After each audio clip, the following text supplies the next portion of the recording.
व्यर्थ की बातें सुननी और सुनानी। आओ बच्चों तुम्हें सुनाऊं अच्छी एक कहानी। सुनो कहानी, सुनो कहानी, सुनो कहानी, आओ सुनो कहानी।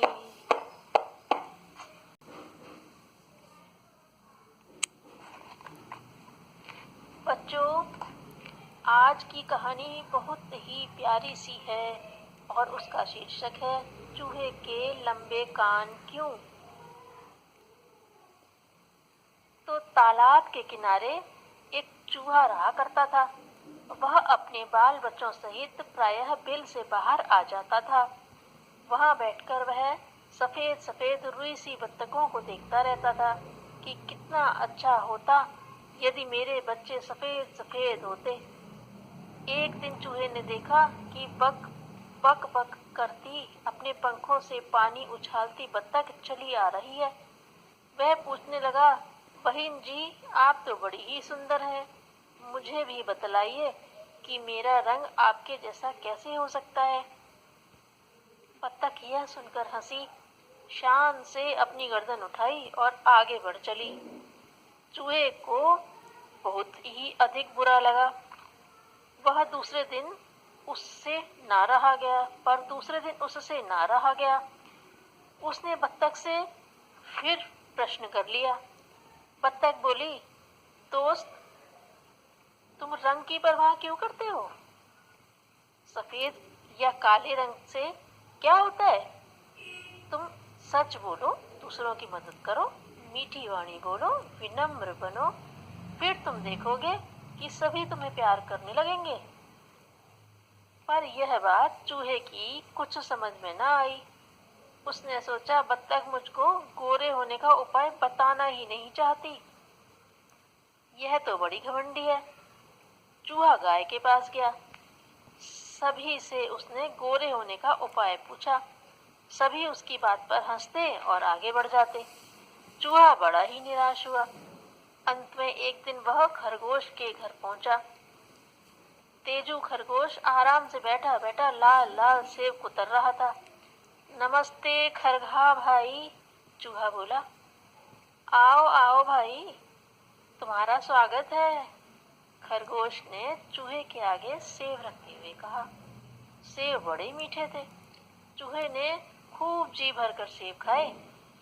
फिर उसने खरगोश के सामने अपनी बात रखी। चूहे की बात सुनकर खरगोश मन ही मन हंसा। उसने सोचा कि चूहे को ऐसा उत्तर देना चाहिए कि आगे से फिर वह प्रश्न सबसे न पूछता फिरे। खरगोश ने तनिक अपनी मूंछों को खुजाया, फिर बोला, अरे यह कौन सा कठिन काम है दोस्त, आज ही लो, तुम्हारा रंग रूप बिल्कुल मेरे जैसा ही हो जाएगा।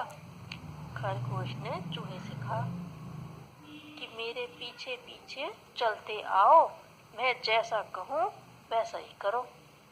आगे आगे खरगोश चला, पीछे पीछे चूहा। दोनों श्यामा काकी की रसोई की नाली में से होकर अंदर घुसे। खरगोश ने रसोई में थोड़ा घूम फिर कर देखा कि एक कढ़ाई में थोड़ी चाशनी रखी हुई है।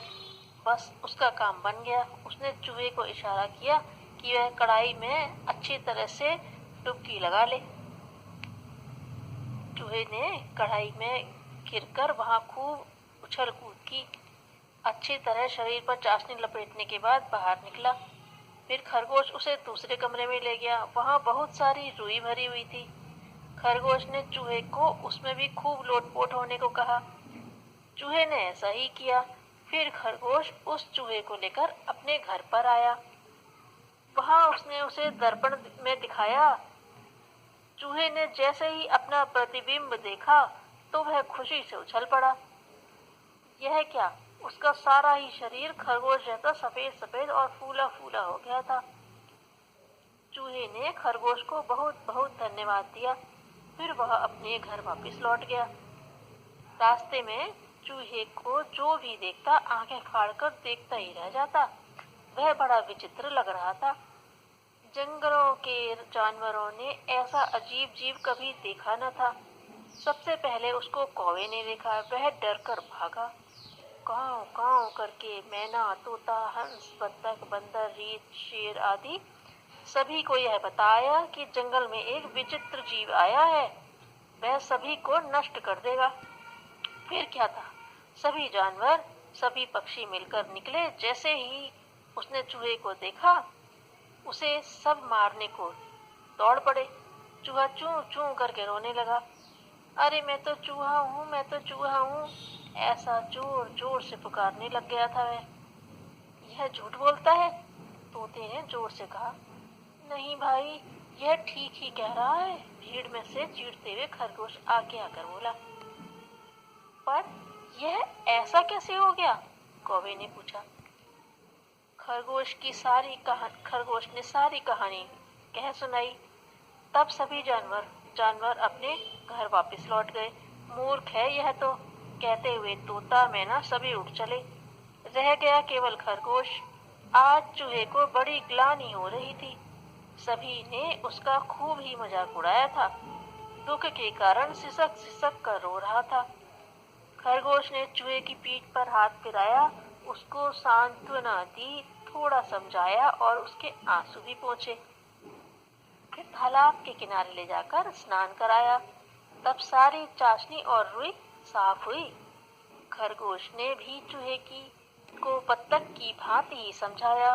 वह कहने लगा, भाई जो बुरी बात सोचता है वह बुरा होता है, जो बुरे काम करता है उसका बुरा ही होता है, जो अच्छे काम करता है उसे सभी प्यार करते हैं। फिर वह चाहे काला हो या गोरा, चाहे वह कुरूप हो या सुंदर, सभी चाम को तो नहीं, काम को प्यार करते हैं। तन को साफ सुथरा रखो और अपने अंदर सुंदर गुण विकसित करो, यही सच्ची सुंदरता है।